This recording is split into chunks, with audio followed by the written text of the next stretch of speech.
C'était une famille américaine typique. C'est quelque chose, je veux dire, je pourrais vivre 100 000 vies et ne jamais m'attendre à cela. Je n'aurais jamais pu imaginer ça, de toute ma vie, vous savez. Et je suis encore sous le choc. Selon tous les témoignages, la famille Candy semblait l'exemple parfait du rêve américain.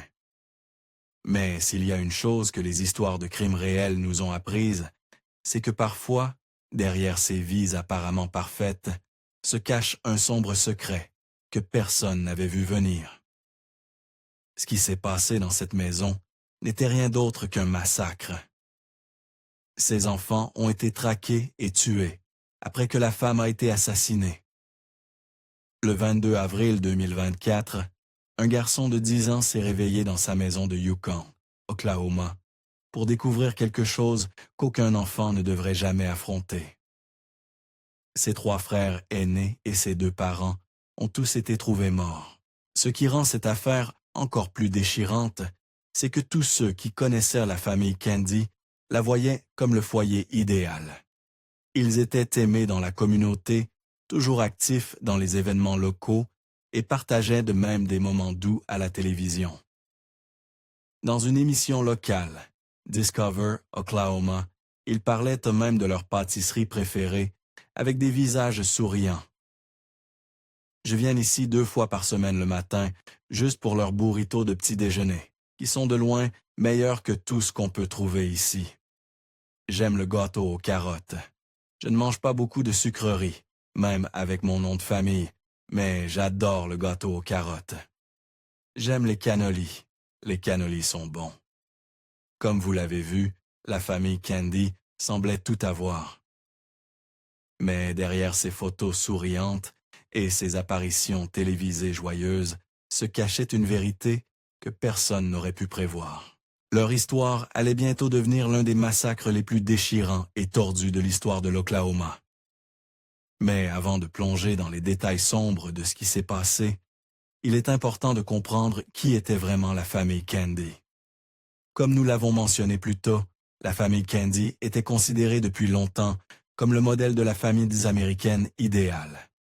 De l'extérieur, il semblait tout avoir. 2 parents aimants, 4 fils brillants et actifs, et une vie parfaite dans leur paisible quartier de Yukon, Oklahoma. Leurs photos de famille capturaient tant des sourires chaleureux et des moments heureux, sorties le week-end, événements de scolaire, dîners familiaux. Les amis et voisins parlaient d'eux en bien, disant souvent qu'ils étaient le genre de famille qu'on verrait dans des publicités ou des émissions télévisées émouvantes. Jonathan Candy était un homme de 42 ans de Yukon, Oklahoma.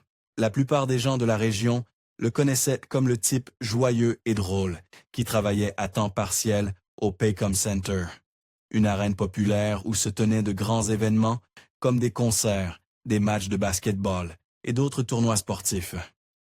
C'était le milieu d'une autre saison de basketball excitante, et Jonathan avait récemment aidé lors de certains matchs à domicile des Oklahoma City Thunder. Même s'il n'était pas employé à temps plein, il apportait tellement d'énergie à l'endroit que ses collègues disaient qu'il pouvait faire rire toute l'arène avec une seule de ses blagues. Jonathan avait étudié à Bishop McGuinness Catholic High School. Après avoir obtenu son diplôme, il a finalement épousé son amour de lycée, Lindsay Terry. Lindsay était une femme brillante et pleine de vie qui avait grandi à Prague, Oklahoma. Enfant, elle était active dans la chorale de son église et était connue pour sa voix douce et son rire constant. Tout le monde la décrivait comme quelqu'un qui illuminait une pièce. Et quand elle a rencontré Jonathan, le type rigolo qui aimait faire des blagues, la connexion fut instantanée. Leur histoire d'amour semblait tout droit sortie d'un film. Il la faisait rire et elle le faisait se sentir vu. Ils semblaient être le couple parfait. Au fil des années, le couple a accueilli 4 fils dans leur vie, Dylan, Ethan, Luca et le plus jeune, qui avait 10 ans. De l'extérieur, la famille Candy semblait parfaite. Leurs pages de réseaux sociaux étaient remplies de clichés heureux, de célébrations d'anniversaire, d'événements scolaires, de vacances ensemble. On pouvait voir la joie dans leur sourire et le lien qu'ils partageaient. Jonathan disait souvent à ses amis et à sa famille que ses enfants représentaient tout pour lui. Il parlait d'eux avec fierté, disant toujours à quel point il était chanceux d'avoir une famille aussi merveilleuse. C'est pourquoi personne n'aurait pu prévoir ce qui s'est passé ensuite. Le matin du 22 avril 2024, le plus jeune fils de la famille Candy s'est réveillé dans sa chambre, comme n'importe quel jour ordinaire. Un ventilateur de table bourdonnait près de son lit, soufflant de l'air dans sa direction, ce qui avait peut-être étouffé tout bruit venant de l'extérieur de sa chambre. La seule chose dont il se souvenait était d'avoir brièvement entendu l'alarme incendie pendant la nuit. Mais ça ne semblait pas sérieux à ce moment-là, alors il s'est rendormi immédiatement. Vers 9 heures du matin, le garçon a ouvert la porte de sa chambre, s'attendant à voir sa famille se préparer pour la journée. Mais au lieu de cela, il a pénétré dans un cauchemar. La maison était silencieuse, anormalement silencieuse, et puis il l'a vue. Du sang partout. Allongée, immobile sur le sol, se trouvait sa mère, Lindsay, et ses 3 frères aînés, Dylan, 18 ans, Ethan, 14 ans, et Luca, 12 ans. Tous avaient été abattus. Tous étaient partis. Choqué et terrifié, le garçon de 10 ans a rapidement attrapé un téléphone et a appelé le 911. Il était 9h30 du matin, quand il a calmement dit à l'opérateur quelque chose qu'aucun enfant ne devrait jamais avoir à dire, qu'il venait de trouver toute sa famille sa même morte. La police et les services d'urgence se sont précipités vers la maison, près de Southwest 29th Street et Check Hall Road. Les voisins se tenaient dehors, confus et inquiets, alors que plusieurs voitures de police et ambulances arrivaient. Ils n'auraient jamais pu deviner ce qui venait de se passer à côté. Quand les officiers sont entrés dans la maison des Candy, ils ont pénétré dans un cauchemar. Il ne leur a pas fallu longtemps pour conclure qu'ils faisaient face à un meurtre-suicide. Le père, Jonathan Candy, avait tué sa femme et 3 de ses fils, puis retourné l'arme contre lui-même. Mais il avait laissé un enfant en vie, son fils de 10 ans. Cette décision a soulevé des questions troublantes. Pourquoi Jonathan avait-il tué tout le monde, mais épargné le plus jeune enfant? Pourquoi un homme qui avait autrefois appelé ses enfants toute sa vie avait-il commis un acte aussi dévastateur? Beaucoup de voisins derrière moi me disent qu'ils étaient proches de la famille Candy. Que ce soit un petit coucou en passant ou les enfants venant jouer avec des animaux, ils n'auraient jamais pensé que Jonathan Candy tuerait sa famille. Lui et ses enfants semblaient toujours bien s'entendre. C'était juste, je ne sais pas, un homme de famille.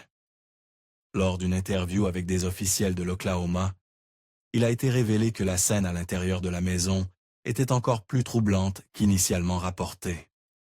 2 des victimes ont été trouvées à l'étage, tandis que les 2 autres gisaient sans vie en bas. Pourtant, il n'y avait aucun signe de lutte, pas de meubles renversés, aucun signe que quelqu'un ait résisté. Tout dans la scène de crime pointait vers une conclusion terrifiante. Les victimes ont été prises complètement par surprise. Cela ne fait qu'approfondir le mystère. Dans la plupart des cas de meurtre-suicide, surtout ceux impliquant une famille entière, le résultat est tragiquement uniforme. Personne n'est épargné. Si l'intention du tueur est de se donner la mort après les meurtres, il tue généralement toutes les personnes présentes. Mais Jonathan Candy ne l'a pas fait. Il en a épargné un. Son fils de 10 ans. Et cette unique décision a laissé les enquêteurs et les experts en santé mentale avec plus de questions que de réponses. Pourquoi l'a-t-il fait? Est-il revenu à la raison à ce dernier moment? Avait-il un lien particulièrement fort avec cet enfant qui l'a fait hésiter? Ou a-t-il simplement manqué de résolution? Malheureusement, nous n'obtiendrons peut-être jamais une réponse claire à ces questions douloureuses. Jonathan Candy est parti, tout comme sa femme et 3 de leurs fils. Et pour le petit garçon qui a survécu, ses proches font tout leur possible pour le protéger. Ils ont demandé aux autorités de ne pas l'impliquer dans d'autres enquêtes, du moins pas maintenant. L'enfant a déjà vécu un niveau de traumatisme qu'aucune personne, encore moins un enfant de 10 ans, ne devrait jamais endurer. Même si un an s'est écoulé, il n'est encore qu'un enfant, et sa guérison émotionnelle doit primer sur tout le reste. Dr. Joni Johnston, une psychologue clinicienne et médico-légale impliquée dans l'affaire, a partagé son choc lors d'un point de presse. Elle a expliqué qu'en plusieurs décennies d'expérience, elle n'avait jamais rencontré un cas où un parent avait tué plusieurs enfants, mais en avait laissé un en vie. Elle a qualifié cette décision de déroutante et émotionnellement complexe, ajoutant qu'elle soulevait bien plus de questions qu'elle n'apportait de réponses. Qu'est-ce qui a poussé Jonathan à appuyer sur la gâchette 3 fois, mais l'a arrêté avant la 4e? Les amis et voisins qui ont vu Jonathan dans les jours précédant les meurtres l'ont décrit comme étant lui-même. Rien ne semblait anormal. Il n'y avait aucun signe qu'il était dépassé ou en spirale. Ses collègues se souvenaient nous-mêmes de l'avoir vu au match de Playoff Thunder contre Pelicans la veille de la tragédie. Il riait, plaisantait et faisait ce qu'il faisait toujours, répandre une bonne énergie. S'il luttait silencieusement, il le cachait bien. Il n'y avait pas non plus de signes visibles de violence domestique dans la maison. Aucun rapport d'abus passé, aucune visite de la police, aucun signal d'alarme suggérant que le foyer Candy était autre chose que paisible. C'est ce qui rend cette affaire encore plus tragique. Il n'y avait aucun signe d'alerte évident, aucun cri d'aide que les voisins ou les proches auraient pu remarquer. Et pourtant, en quelques heures, une famille de 6 personnes a été réduite à un seul survivant. Les enquêteurs pensent maintenant que quelque chose a pu se produire entre Jonathan et Lindsay la nuit des meurtres. Peut-être une dispute ou un point de rupture. Il a été suggéré qu'il y avait un désaccord, bien que personne ne sache exactement de quoi il s'agissait. Mais qu'est-ce qui pourrait pousser un père, autrefois vu comme aimant, et dévoué à détruire tout ce qu'il prétendait aimer? Une théorie envisagée est dès que Jonathan ait pu tuer sa femme dans le feu d'une dispute. Un acte impulsif, non planifié. Mais ensuite, face aux conséquences, il a paniqué. Dans sa logique tordue, il a peut-être pensé que ses enfants ne pourraient pas vivre avec le traumatisme de savoir ce qu'il avait fait. Et au lieu d'appeler à l'aide ou de se rendre, il a choisi le chemin le plus horrible, mettant fin à la vie de ses fils avant de prendre la sienne. Maintenant, alors que les enquêteurs continuent de démêler l'affaire tragique de la famille Candy, une autre possibilité déchirante est envisagée. La santé mentale. Les autorités se demandent maintenant si Jonathan Candy luttait silencieusement contre une guerre intérieure, aux prises avec une condition de santé mentale dont il n'a jamais parlé. Il est possible qu'il ait porté un masque si convaincant que personne, ni ses amis, ni ses collègues, ni même sa famille, n'était remarqué la tempête qui couvait en lui. Les défis de santé mentale chez les hommes passent pas souvent inaperçus, non pas parce qu'ils ne sont pas là, mais parce qu'ils se manifestent différemment. Contrairement aux signes plus ouvertement visibles de douleur émotionnelle que nous associons souvent à la dépression, les hommes ont tendance à l'expérimenter de manière moins évidente. Plutôt que de pleurer ou d'admettre leur tristesse, ils se replient sur eux-mêmes. Ils s'isolent. Ils deviennent facilement irrités, en colère ou renfermés. Ils cessent de s'engager avec leurs proches, pas par méchanceté, mais parce qu'ils ne se sentent plus connectés au monde qui les entoure. Le problème, tragiquement, est que beaucoup de gens considèrent encore la maladie mentale comme une faiblesse, surtout chez les hommes. La stigmatisation entourant la santé mentale les décourage de demander de l'aide. Ils gardent tout pour eux, croyant qu'ils doivent être forts. Mais sans soutien ou thérapie, ces blessures émotionnelles deviennent plus profondes, plus dangereuses. À un certain point, certains individus tombent dans un endroit si sombre qu'ils commencent à croire que le monde et leur famille seraient mieux sans eux. Et pire, certains croient qu'ils doivent emmener les autres avec eux quand ils partent. Maintenant, des mois après les tragiques meurtres de la famille Candy, des vérités choquantes sur leur lutte cachée ont enfin été révélées. Il s'avère que la famille Candy marchait sur une corde raide, chancelant sous le poids d'une pression financière sérieuse. Il y avait des factures en retard, des cartes de crédit à leurs limites et des dettes croissantes que le couple ne pouvait plus cacher. À huis clos, Jonathan luttait. La pression d'essayer de subvenir aux besoins d'une famille de 6 avec un revenu limité avait pris son tribut sur lui. Bien que Jonathan ait eu un emploi à temps partiel au Paycom Center, les heures irrégulières et le salaire modeste étaient loin d'être suffisants pour répondre aux besoins du foyer. Le Paycom Center, situé à proximité d'Oklahoma City, est une grande arène qui accueille tout, des matchs de NBA aux concerts et événements communautaires. Le rôle de Jonathan là-bas, bien qu'il lui donnât l'occasion d'être au cœur de l'excitation des matchs de basketball des Thunder et des concerts bondés, n'était pas le genre de travail qui payait assez pour soutenir une grande famille. Le salaire à temps partiel au Paycom Center peut varier largement selon le rôle, allant d'environ 17 $ de l'heure pour un travail administratif jusqu'à plus de 30 $ de l'heure pour des rôles plus spécialisés comme la conception de produits. Les postes à temps plein peuvent offrir des salaires annuels, commençant autour de 44 000 $ et allant jusqu'à plus de 130 000 $ pour des rôles de haut niveau comme la gestion de version. Mais Jonathan n'était pas dans l'un de ces postes de haut niveau. Son travail était plus modeste, probablement saisonnier ou basé sur les événements, et manquait de la stabilité financière et des avantages qui viennent avec un rôle à temps plein. Bien que Paycom offre un package complet de rémunération et d'avantages pour le personnel à temps plein visant à promouvoir un bon équilibre entre vie professionnelle et personnelle, ces avantages ne touchaient souvent pas les employés à temps partiel comme Jonathan. Malgré son attitude joyeuse au travail, la réalité était qu'il parvenait à peine à joindre les deux bouts, et ce fardeau financier croissant pesait lourdement sur lui. Avec chaque chèque de paie, il faisait de son mieux pour étirer les fonds, couvrir les besoins essentiels et encore trouver du temps pour être présent pour sa famille. Mais ce n'était tout simplement pas assez. Dans l'intimité de son journal, découvert après les meurtres, Jonathan déversait sa frustration.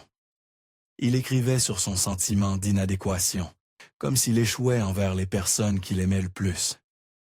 Il se sentait méprisé dans sa propre maison et impuissant en tant que pourvoyeur. Ces mots peignaient le portrait d'un homme qui avait perdu le contrôle, pas seulement de ses finances, mais de son identité. Il s'effondrait intérieurement, mais pour le monde, il restait le type goofy et fiable qui lançait toujours une blague et donnait un coup de main. Les proches ont décrit des changements subtils dans son comportement, des choses qu'ils avaient écartées à l'époque. Il était plus renfermé, plus distrait. La tension entre lui et Lindsay, autrefois considérée comme un stress conjugal typique, était devenue plus notissable. Ils ne se disputaient pas bruyamment, mais il y avait une froideur, une distance. Et maintenant, avec le recul, beaucoup se demandent si c'était dans les premiers signes avant-coureurs d'un homme au bord d'une rupture psychologique. Il n'est pas rare que la pression financière cause des blessures émotionnelles profondes, surtout pour les pères qui ressentent l'immense pression de tout maintenir ensemble. Mais Jonathan n'a jamais parlé ouvertement de ses luttes. Et ce silence a peut-être scellé son destin et celui de sa famille. Maintenant, Lindsay faisait ce qu'elle pouvait pour soutenir la famille. Mais le coût d'élever 4 garçons, les fournitures scolaires, les vêtements, les courses, les factures médicales, ne cessait de grimper. Il maintenait les apparences, assistant à des événements et conservant un semblant de normalité. Mais le fardeau émotionnel et financier les écrasait lentement. Le stress créait une tension croissante entre mari et femme. Les proches décrivèrent leur mariage comme discrètement tendu, avec des disputes devenant plus fréquentes ces derniers mois. Ce n'était pas le genre de conflit bruyant, avec des portes qui claquent, qui suscitent l'alarme. C'était le genre qui se construit silencieusement avec le temps, des mots tranchants, des silences, et le genre d'épuisement qui érode un couple de l'intérieur. Ce qui rend cette tragédie si troublante, c'est qu'elle aurait peut-être pu être évitée si quelqu'un avait vu les signes, s'il avait demandé de l'aide, si la stigmatisation autour de la santé mentale ne l'avait pas réduit au silence. Mais, au lieu de demander de l'aide, Jonathan a tout gardé en lui, jusqu'à ce que la pression le brise enfin. Il est passé d'un père essayant de maintenir sa famille unie à l'homme responsable de la déchirer de la manière la plus irréversible imaginable. De l'autre côté de ce chagrin se trouve Lindsay Candy, une femme dont on se souvient non seulement comme une mère ou une épouse, mais comme quelqu'un dont la présence illuminait chaque pièce où elle entrait. Une de ses amies d'enfance, Cammy Cruz, a partagé des souvenirs sur Facebook qui peignaient Lindsay sous une lumière douce et joyeuse que ceux qui la connaissaient chérissaient. Elles avaient grandi ensemble, fréquenté la même école, obtenu leur diplôme en 2002 et chanté côte à côte dans la chorale de leur église. Un souvenir partagé par Cammy a profondément touché tout le monde. Petite fille, elle et Lindsay s'étaient endormies dans une cabane dans les arbres, complètement inconscientes que leurs parents les cherchaient frénétiquement et avaient même appelé la police. En fin de compte, ce qui avait commencé comme une nuit terrifiante pour leur famille s'est transformé en un souvenir amusant qui a duré des décennies. C'était le genre d'histoire innocente qui révélait le cœur joueur de Lindsay. Cammy décrivait Lindsay comme quelqu'un avec qui on pouvait toujours reprendre là où on s'était arrêté. Elle était le genre d'amie qui restait, même dans le silence. Elle disait que Lindsay était profondément aimée, non seulement par sa famille, mais par les nombreuses personnes dont elle avait touché la vie. Ses garçons l'adoraient, ses amis la chérissaient, et son rire était quelque chose que les gens gardent encore en mémoire. Leur fils aîné, Dylan Candy, n'avait que 18 ans. Il venait d'obtenir son diplôme de Mustang High School en mai 2023 et était plein de rêves. Il avait une immense passion pour la musique, surtout pour la batterie. Dylan faisait partie de la fanfare de l'école et plus tard, il s'est inscrit à l'Oklahoma Baptist University, rejoignant la Bison Brigade, la fanfare officielle de l'OBU. Il jouait de la grosse caisse, un rôle complexe rarement donné aux étudiants de première année, mais Dylan avait le talent, la motivation et le cœur pour cela. Brian Stackhouse, directeur des fanfares athlétiques à l'OBU, a partagé que Dylan se démarquait, non seulement par son talent, mais par sa joie. Même les jours difficiles, Dylan était gentil, respectueux et inspirant. Un souvenir marquant de Brian était quand Dylan a appris qu'il jouerait un solo dans la ligne de percussion. Il était si excité qu'il ne pouvait littéralement pas rester en place. C'était Dylan, plein d'énergie, toujours présent, donnant toujours le meilleur de lui-même. En son honneur, la grosse caisse et l'uniforme de Dylan ont été placés dans une vitrine commémorative à l'université.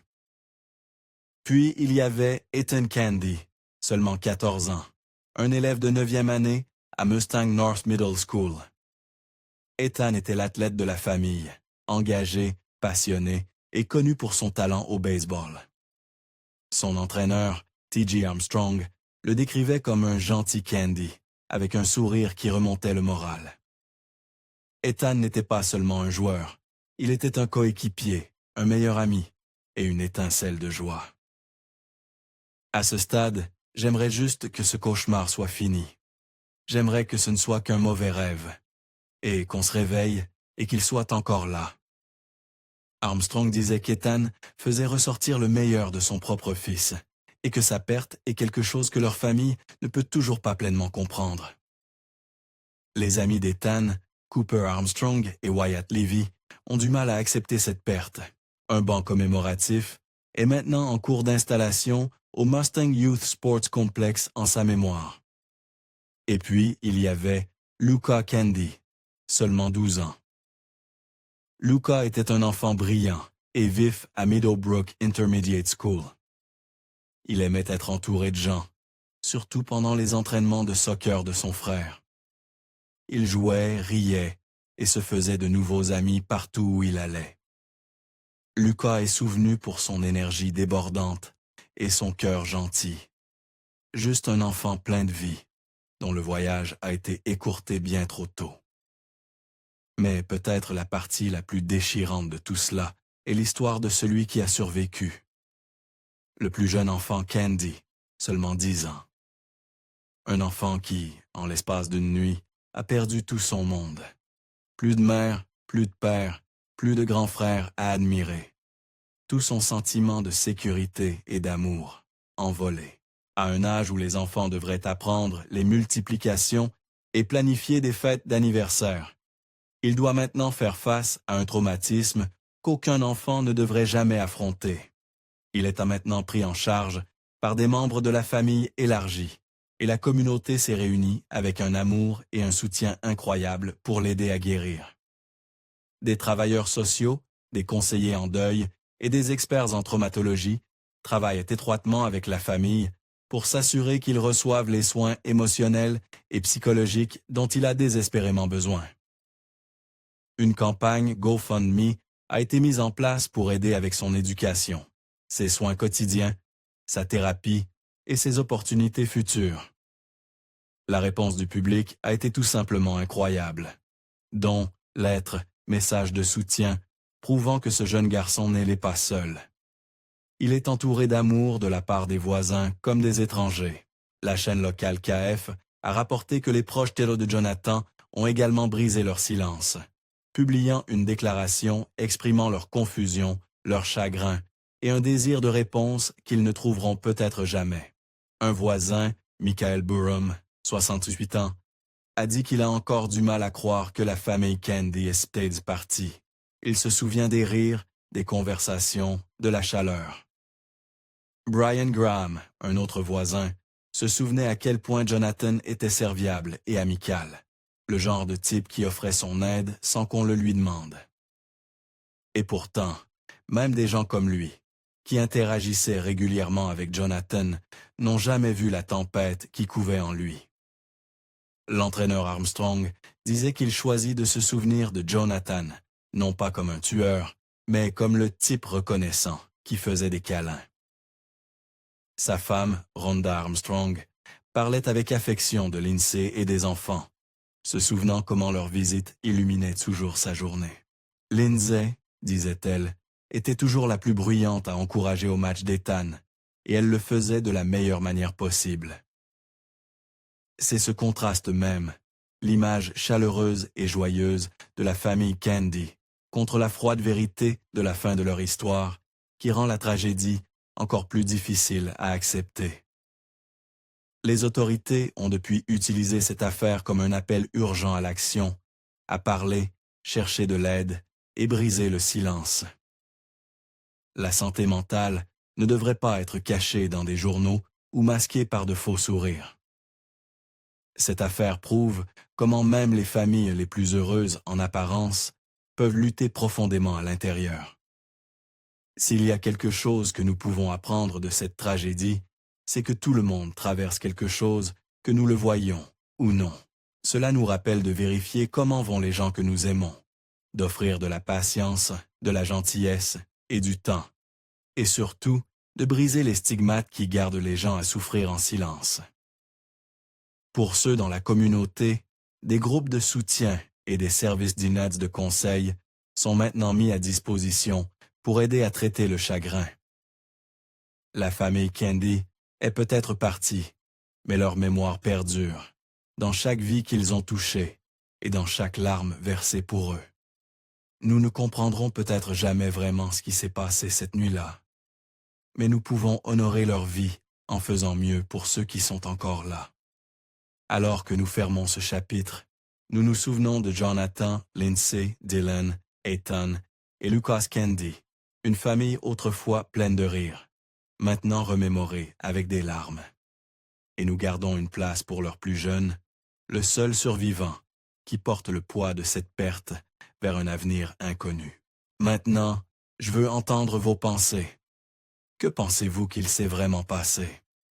Croyez-vous que c'était uniquement des luttes financières qui l'ont poussé à bout, ou, d'après tout ce que vous avez entendu, pensez-vous qu'il y avait des problèmes conjugaux plus profonds se déroulant à huis clos? Partagez vos pensées dans les commentaires ci-dessous. Si vous êtes arrivé jusqu'ici, n'oubliez pas de regarder cette prochaine vidéo. Je pense que vous l'apprécierez. Merci encore d'avoir regardé.